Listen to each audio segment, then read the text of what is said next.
RSS సేవలు అంటే ముఖ్యంగా ఇప్పుడు సేవలు చేస్తుంది అంటారు. సమాజానికి పనికొచ్చేయి. ఎక్కడ ఒక స్లోగనా మీదేదో ఉంటుంది. జహా కమ్ వహా హమ్ అంటారు. అర్థం ఏంటిదండి? అంటే ఆర్ ఎక్కడ అవసరం ఉంటే మీరెళ్ళిపోతారా? సా సంఘం అంటే స సంఘం అంటే ఈ వాలంటీర్స్. హ్మ్. మరి వాలంటీర్స్ ఏంటి అంటే సంఘము సర్వస్పర్శి గావాలి. హ్మ్. సర్వస్పర్శి. హ్మ్. సర్వస్పర్శి అంటే అన్ని అన్ని అంశాలు, అన్ని హ్మ్. రంగాలను టచ్ జేయాలి. ఓకే. సంఘం టచ్ చేయదు. హ్మ్. ఆర్ఎస్ఎస్ శాఖలనే చూస్తది. ఆర్ఎస్ఎస్ ఆ వాలంటీర్స్‌ని తయారు చేసే పనే. ఆర్ఎస్ఎస్ అన్నారనుకోండి, హ్మ్. ఇంకా ఆర్ఎస్ఎస్‌కి వేరే పని లేదు. హ్మ్. ఆర్ఎస్ఎస్ ఆ శాఖ, ఆ వాలంటీర్స్, హ్మ్. మళ్ళా వాళ్ళ ద్వారా కొత్త వాలంటీర్స్. లాస్ట్ 99 ఇయర్స్‌గా ఇదే. అందులో తయారైనటువంటి స్వయం సేవకులు వివిధ రంగాలకెళ్తారు. ఇప్పుడు హ్మ్. నేనేమో ఇతిహాస సంకలనానికొచ్చా. హ్మ్. ఇంకెవరినో ఏబీవీ పంపిస్తారు. ఇంకెవరో విశ్వ హిందూ పరిషత్, ఇంకెవరినో వనవాసి అదే కళ్యాణాశ్రమం. వీరందరూ గూడా చేసేది దేశానికి పనికొచ్చే పనులు. దేశానికొచ్చి ఆ సేవలు. సంస్థలలో జేస్తారు. అదే. ఆ అట్లనే సంస్థలు. ఆ! హ్మ్. సేవా భారతి అని ఒక ఆర్గనైజేషన్ ఉంది. హ్మ్. దాంట్లో గూడా అంటే మామూలు మిగతా వాళ్ళ అహా! సంఘానికి రాని నేనడిగేది ఆ సేవల అదే, గురించి అదే గాదన్నయ్య. సేవా భారతి. సమాజంలో ఇప్పుడు ఫ్లడ్స్ వచ్చినాయి. హ్మ్. ఎక్కడైనా ఎవరికైనా నీడ్ ఉంది, అవసరం ఉంది. అలాంటి దగ్గర అదే ఆర్ఎస్ఎస్ ఈ సేవా పనిచేస్తుందా? భారతి అనేటువంటిది ఈ సేవా కార్యక్రమాలను చూస్తది. కేవలము ఈ ఏదో సేవా కార్యక్రమాలలో కూడా హిందువుల వరకే పరిమితమైతాయా? లేదు లేకుంటే మీరెందుకు అన్య మతాలకు మీరు గూడా నిన్న పరిమితమవుతాయా? ఈ మధ్య వాట్సాప్‌లో వస్తుంది కదా! లాస్ట్ 4, 5 డేస్‌గా ఆ వాయనాడులో అవన్నీ ఇల్లు కొట్టుకుపోయినాయి అవన్నీ అయినాయి. అప్పుడు చాలామంది కోల్పోయారు. ఆర్ఎస్ఎస్ స్వయం సేవకులు అక్కడ అంటే ఇక్కడి హ్మ్. నుంచి పోలేదు. హ్మ్. అక్కడ ఉన్నటువంటి స్వయం సేవకులు అక్కడ సేవ చేస్తున్నారు. దానికేదో ఫండింగ్ అదంతా అవుతుంది. మరి అక్కడ సేవ స్వీకరించినటువంటి వాళ్ళు ఎవరికైతే వీళ్ళు సేవ చేశారో హ్మ్. వాళ్ళు ముస్లింలున్నారు. అదేగా ఓహ్! పేపర్‌లలో కూడా వచ్చింది. హ్మ్. ఆర్ఎ ముస్లిమ్స్‌కి సేవ చేస్తున్న ఆర్ఎస్ఎస్. హ్మ్. అనొచ్చింది కదా! పేపర్‌లలో వచ్చింది. వాట్సాప్‌లో వచ్చింది. నేను కూడా అదంత పెద్దగా ఫాలో అవుతలేను. కానీ వాట్సాప్‌లో వచ్చిన వార్తలివి. ఎక్కడా కూడా ఆర్ఎస్ఎస్ మత ప్రాతిపదికన గాని, లేకపోతే కుల ప్రాతిపదికన గాని, అదట్లా సేవలు చేస్తాను అని అనదు. స మ బ సంఘము అంటే ఆర్ఎస్ఎస్ మొత్తము భారతీయ సమాజానికి సేవ చేస్తది. మీకు ఇంకొక అడుగు చెప్తాను. భారతీయ ముస్లింలుగా భావించదు ఆర్ఎస్ఎస్. హ్మ్. వాళ్ళందరూ కూడా 3, 400 సంవత్సరాలు గత 3, 400 సంవత్సరాల్లో హిందువులకి పుట్టినటువంటి వాళ్ళే. హ్మ్. వీళ్ళ తల్లిదండ్రులు ప్రస్తుతం ఉన్న ముస్లింలందరూ గూడా ఒక 4, 5 తరాలు లేదా 6, 8 తరాల క్రితము వాళ్ళు హిందువులే. హిందువులకు పుట్టి ఏదో కారణాల వల్ల వాళ్ళు మతం మారారు. ఈ విషయము సంఘం చెప్తూ ఉండింది. నేను చిన్నప్పటి నుంచి వింటుండేవాడిని. ఇది నిజమేనా అని. ఒక 6 నెలల క్రితము గులాం నబీ ఆజాద్ హ్మ్. ఆయనేమన్నాడు?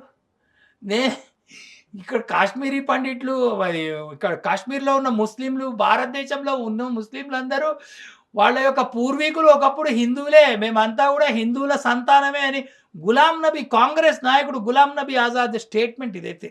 హ్మ్. అరేబియాకెళ్లారనుకోండి వీళ్ళ ముస్లింలనరు.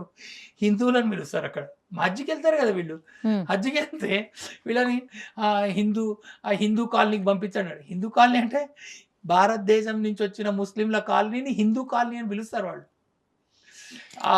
అయితే సో, సేవా యాక్టివిటీస్ చేస్తది. సేవా యాక్టివిటీస్‌కి విపత్తులే రావాలక్కర్లే. విపత్తులు లేకపోయినా కూడా విపత్తులు లేకపోయినా ఇప్పుడు యువత డ్రగ్స్‌కు బాగా మత్తు పదార్థాలకు బాగా బానిసవుతుంది. దీనికి ఆర్ఎస్ఎస్ ఏమన్నా చర్యలు సంఘానికి తీసుకుంటుందో? వస్తే సంఘం శాఖకొచ్చిన వాడు ఆహ్, అంటే శాఖకొచ్చినోడు తీసుకోకపోవచ్చు. ఆ! శాఖకు రాని వాళ్ళు వాడిని తీసుకుంటారు. అది వాడిని కూడా శాఖకి భారతదేశంలో తీసుకురావడమే మెథడ్. వాడిని శాఖకి ఓహో! లాక్కురావడం అన్నట్టు లాక్కడం మరి మంచిలో. అంతే గదా! మరి హ్మ్. లేకపోతే వాడినెట్లా? వాని కోసమని ఒక మెడికల్ అంటే నాకు సేవా భారతి వాళ్ళ ఈ డ్రగ్ అడిక్ట్స్ కోసం వాళ్ళు చేస్తున్నటువంటి ప్రయత్నాలు నాకు పర్సనల్‌గా తెలియవు. ఓకే. ఓకే. కానీ ఆపరేషన్స్ లేకపోతే డాక్టర్ కన్సల్టేషన్స్ లేకపోతే క్లినిక్స్ నడపటము, అంటే అనాథాశ్రమాలు మీరు నడపటం. ఓవరాల్‌గా చెప్పేదేంటంటే, సంఘంలో ఉన్న పిల్లలు ఈ బయట డ్రగ్స్‌కు అలవాటు అలాంటి కాకూడదు అంటే శాఖలోకి రావాలంటారు. శాఖలోకి రావాలంటే వీళ్ళు ది తక్కువ. వీళ్ళు హ్మ్. మిగిలిన వాళ్ళు మనం రోడ్డు మీద ఎక్కడన్నా జారి పడొచ్చు. హ్మ్. ఇంట్లో ఉంటే కాస్త తక్కువ జారుతాం అంతే. వీళ్ళు గూడా ఎవరన్నా జారొచ్చేమో మరి నాకు తెలవదు గానీ అంటే మీరు కథలు బా చెప్తారంట. లే హిందుత్వమో, సాహసమో దేని గురించి ఒక ఏదో కథ చెప్తారంట. ఆ! మేము గూడా వింటాం చెప్పండి. ఏంటన్నయ్య ఆ కథ? ఒక గ్రామంలో ఒక వీరుడుండేవాడు. హ్మ్. ఆ వీరుడు బాగా యుద్ధాలు అవన్నీ పాల్గొన్నాడు, చేశాడు. వాళ్ళ రాజు ఆయనకొక భయంకరమైన పెద్ద కత్తి ఇచ్చాడు. హ్మ్. కత్తి ఇస్తే ఆ కత్తిని తీసుకున్నాడు వీరుడు చాలా ఆనందంగా. ఆ కత్తిని గోడ మీద అలంకరించాడు. ఆ గోడ మీద అని పెట్టుకొని దాన్ని చూసి ప్రజలు గ్రామంలో వాళ్ళందరూ గూడా అబ్బా! వీరునికి ఇచ్చిన కత్తి అని వాళ్ళంతా మెచ్చుకునేవాళ్ళు. ఒకసారి ఏమైందంటే, ఒకరోజు వీరుడు ఎక్కడో బయట నుంచి ఇంటికొచ్చి చూసేటప్పటికి ఆ కత్తి మీద ఒక ఎలక పరిగెత్తుతున్నది. హ్మ్. దాంతో వీరునికి బాధ కలిగింది. ఏయ్! ఛ్! ఛ్! అని ఎలక పారిపోయింది. మళ్ళీ కాసేపైనా మళ్ళా కత్తి మీదకొచ్చింది ఎలక. హ్మ్. ఈ వీరుడు దాన్ని ఎన్నో సార్లు ప్రయత్నం చేశాడు. ఎప్పుడు చేసినా అది పోతుంది మళ్ళా వస్తుంది. దాంతో వీరునికి కోపమొచ్చింది. ఇంత హ్మ్. గొప్ప కత్తిని ఎలక ఎందుకు గౌరవిస్తలేదు హ్మ్. అని వీరునికి కోపమొచ్చి ఏం చేశాడంటే, ఒకరోజు ఆ ఎలకని ఏమన్నా చేద్దామని ఆ కత్తి పట్టుకొని కూర్చున్నాడు. హ్మ్. ఆ కత్తి పట్టుకుంటే అక్కడ ఆ ఎలక వచ్చింది. ఎలక రాగానే డామ్మని ఆ కత్తిని ఎలక మీద ప్రయోగం చేశాడు. హ్మ్. ఆ ఎలక పక్కకి దూకింది. కత్తి రాయి మీద పడ్డది. కొంచెం రాయికి అదేంది కత్తికి సొట్ట పోయింది. హ్మ్. అంత రాజు ఇచ్చిన కత్తి సొట్ట పోయింది. హ్మ్. ఆ ఎలక చస్తలేదు. ఉల్టా ఈ కత్తి సొట్ట పోయింది. హ్మ్. ఇవాళ దాంతో వీరునికి అవమానం అయిపోయింది. ఎలకని ఎట్లా చంపలేకపోతున్నాడు. అప్పుడు ఏమైంది బాధపడుతుంటే దోస్తులొచ్చారు. వచ్చి వాళ్ళడిగారు, "ఏమైందిరా?" అంటే, "ఇగో ఇట్లా రా" ఇదంతా చెప్తే, వాళ్ళు "ఎలకని అట్లా కాదు చంపాలి. ఎలకని పిల్లిని పట్టుకొనొచ్చి పిల్లి పిల్లి పట్టేసి హ్మ్. చంపేస్తదన్నారు." సరే అని పిల్లుల కోసం ట్రై చేశాడు. హ్మ్. అయితే ఈ ఈ కత్తి సొట్టబోయిన విషయం ఊర్లో అందరికీ తెలిసింది. ఊర్లో అందరూ జాలి పడ్డారు. పిల్లులకు కూడా తెలిసింది. హ్మ్. ఓరిని వీరుడు కత్తి పట్టుకొని చంపితేనే చావని ఎలక మనకెట్లా చస్తదని చెప్పి పిల్లులన్నీ భయపడ్డాయి. ఏమి హ్మ్. రాలే. ఆఖరికి అవన్నీ తప్పించుకోబోతుంటే ఒక పిల్లిని పట్టుకున్నాడు. పట్టుకొని ఇంటికి తీసుకొచ్చాడు. హ్మ్.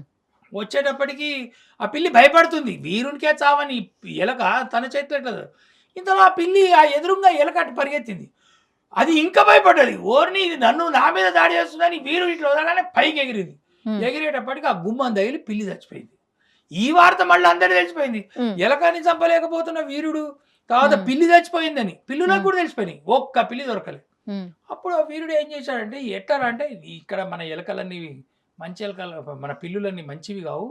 నువ్వు పోయి రాజుగారి దగ్గర నుంచి రాజుగారి పిల్లిని తీసుకురా. అదేమైనా పనికొస్తదంటే, రాజుని అడిగాడు పిల్లిని. హ్మ్. రాజు అయితే రాజు గౌరవించాడు, గుర్తించాడు. ఏం కావాలంటే పిల్లి ఓ పిల్లిదేముంది వెళ్ళి నీ దగ్గరనే 10 రోజులు ఉంచుకో అని చెప్పి ఆ రాజు పిల్లినిచ్చి పంపించాడు. పంపించేటప్పటికి రాజు పిల్లిని తీసుకున్నాడు. ఎలక వచ్చాడు. ఈ మిగిలిన పిల్లులు జనాలందరూ చూస్తున్నారు. పిల్లులు చెప్తున్నాయి పోకు పోకు ఆ ఇంట్లో అని అవేవో సైగలు చేస్తున్నాయి దూరం నుంచి. హ్మ్. ఈ రాజు పిల్లికి అర్థమవుతలేదు. అటు ఇటు చూస్తోందది. ఈ వీరుడు తీసుకొచ్చాడు. ఆ పిల్లిని ఇంట్లో వదిలిపెట్టాడు. హ్మ్. పిల్లి ఇంట్లో అటు ఇటు రాగానే దానికి తెలిసిపోయింది. ఇంట్లో ఒక ఎలక తిరుగుతున్నది కదా అని ఒక చోట మాటేసి కూర్చుంది. మాటేసి కూర్చున్నాక కాసేపయ్యాక ఎలక బయటకొచ్చింది. రాంగానే పిల్లి దాన్ని పట్టుకున్నది. చంపేసింది. తినేస్తూ బయటికెళ్ళిపోయింది. వీరునికి ఆశ్చర్యం కలిగింది. అబ్బా! ఇది నిజంగా ఈ గొప్ప పిల్లి. హ్మ్. ఇంత గొప్ప పిల్లిని నేనెందుకు మన గ్రామం పిల్లులు గ్రామం పిల్లులే. ఇట్లాగా ఎలక బాధ తీరింది. హ్మ్. ఈ రాజు పిల్లి రోడ్డు మీదకెళ్ళింది. కాస్త అటు ఇటు ఎళ్ళింది. అప్పుడు గ్రామంలో ఉన్న మిగిలిన పిల్లులొచ్చినాయట. హ్మ్. వచ్చి అవి అడిగినాయి రాజు పిల్లిని. "నువ్వక్కడ ఏం నేర్చుకున్నావు? నీకంత రాజరికంలో ఏమంత ట్రైనింగ్ ఏమిచ్చారు? హ్మ్. ఏం యుద్ధాలు నేర్చుకున్నావు? మేమెవ్వరం చంపలేము. ఓ పిల్లి గూడా చచ్చిపోయిందిరా ఆ ఎలకతో." హ్మ్. ఈ రాజు పిల్లి ఆశ్చర్యపోయింది. పిల్లి చచ్చిపోయిందట. అవును పిల్లి చచ్చిపోయిందన్నాడు. అంటే అప్పుడు ఈ రాజు పిల్లి చెప్పిందట. "ఏమో అవేం నాకు తెలవవు. మీరేమో చెప్తున్నారు నాకు అర్థం కాలేదు. కానీ ఒకటి మాత్రం నాకు తెలుసు. అది ఎలక, నేను పిల్లి. హ్మ్. ఇది నాకు మనసులో నాకు అది స్పష్టంగా తెలుసు. కాబట్టి అది నా చేతిలో చావాల్సిందే. అట్లనే చచ్చిపోయిందది" అన్నదట. ఇది హిందూ మతానికి, ఇంకేదైనా మతానికి రిలేటెడా ఈ కథ? మనం కూడా ఇప్పుడు ఎవరు ఎలక? ఎవరు పిల్లి? మనం కూడా మన పరిచయాన్ని మనము హిందువులుగా ఉంచుకోవాలి. ఓకే. మన పరిచయాన్ని మనం హిందువు అని గుర్తుపెట్టుకోవాలి. హ్మ్. లేకపోతే నేను తెలుగోడిని, హ్మ్. లే నేను తమిళోడిని, మరాఠీ వాడిని, లేకపోతే నేను తెలంగాణోడిని, నేను హ్మ్. ఆంధ్రోడిని, నేను కన్నడోడిని, నేను పంజాబోడిని, లేకపోతే నేను కమ్మ. మనమెవరు?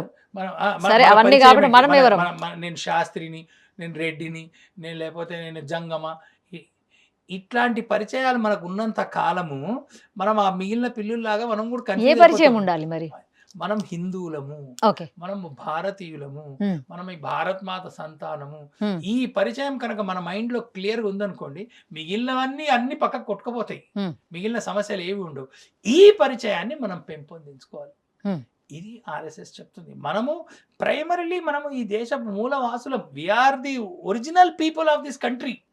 ఈ దేశం కోసం, ఈ ధర్మం కోసం, ఈ సమాజం కోసం, ఈ జాతి కోసం, ఈ రాష్ట్రం కోసం నిరంతరం ఆలోచిస్తూ, నిరంతరం తపించి పని చేసేటువంటి వాళ్ళ వల్లనే ఈ దేశం బాగుపడుతది. అట్లాంటి వాళ్ళు మనం కావాలి. మనమంటే కేవలం పురుషులు కాదు, స్త్రీలు కూడా, పెద్దవాళ్ళు కాదు, చిన్న పిల్లలు కూడా, అందరికీ ఆ తపన ఉండాలి. ఎప్పుడైతే అట్లాంటి తపన వస్తదో అప్పుడు ఈ దేశం ఆటోమేటిక్‌గా మారుతది.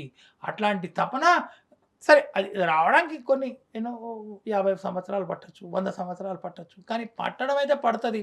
ఆ పనైతే ప్రారంభించాలి. ఆ పనిని ప్రారంభించి చేస్తున్న సంస్థ ఆర్ఎస్ఎస్.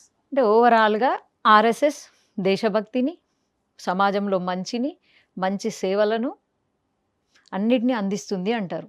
ఒక భావితరానికి సరిపడ ధైర్యాన్ని, మేము ఉన్నామనే ఒక ధైర్యాన్ని నూరిపోస్తుందంటారు. అవును. అంటే హిందుత్వం మీద ఎలాంటి ఏమంటారు దాడులు జరిగినా దేనికైనా వీళ్ళు రెడీ ఉంటారు. యుద్ధానికి రెడీ అన్నట్టు ఉన్నారు. అవును. స్వయం సేవకులు అంటే వాళ్ళు. అవును. డెఫినేషన్ అదే కదా!